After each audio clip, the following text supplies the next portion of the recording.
My story begins when I was volunteering as a youth group leader at church. For 10 years, I worked with high school students helping the needy in our local neighborhoods and traveled on short term mission trips.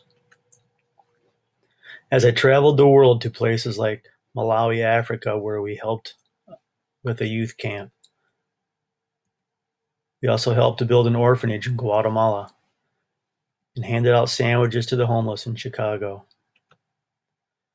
In 2005, I founded and directed Collision Ministries, partnering with high school students and college-age youth to serve the homeless and the underprivileged in the inner city.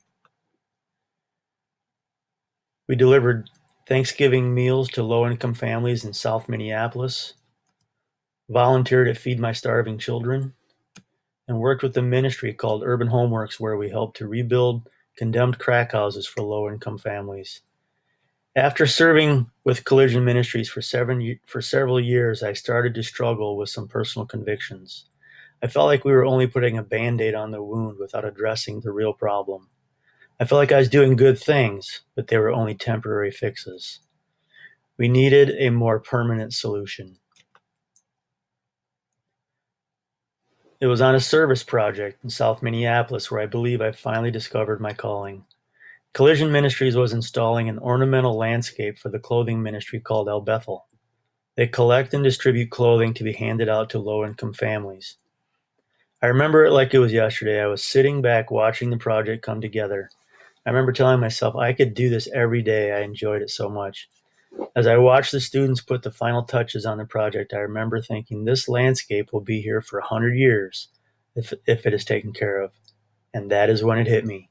I needed to figure out a way to work with permanent landscapes to solve our problems. As that thought was going through my head, a student just happened to take this picture. As you can see the look on my face, I was deep in thought.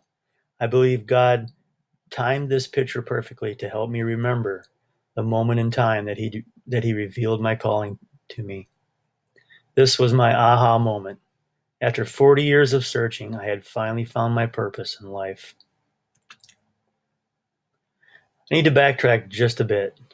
While all this was going on, I was also going down a separate path due to life circumstances. In 1995, my daughter was diagnosed with muscular dystrophy. She has an electric feeding pump, an electric breathing system, and an electric wheelchair.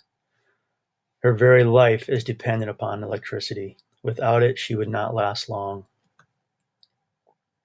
As the year 2000 approached, many were concerned that computers would crash, as I'm sure most of you remember. Y2K was a very serious situation for our family. If we were to lose electricity, my daughter would probably not survive. The Y2K scare started me down a path of getting prepared for difficult times. I had officially become a prepper. Since Y2K, there have been many things that appear to be unraveling in our society.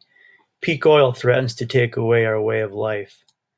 Peak water threatens to take away our very planet as we know it. The bottom line is that the current way that mankind is living on this planet is unsustainable.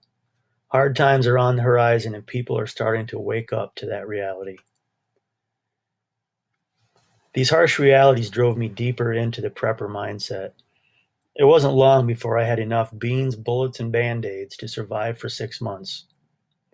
However, I quickly came to the conclusion that if things ever did get bad for an extended period of time, my supplies would run out.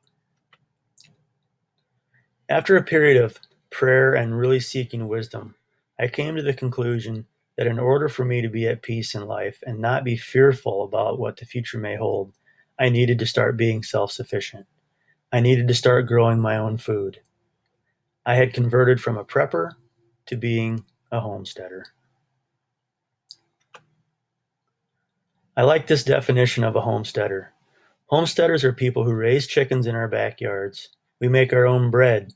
We use a sewing machine. We grow our own food. We build fences and we fix what's broken. Modern day pioneers who have removed ourselves from the rat race. We wear boots and jeans. We love beautifully handmade things. We enjoy good music, good food, good books, and good friends. That about sums up what I am about these days.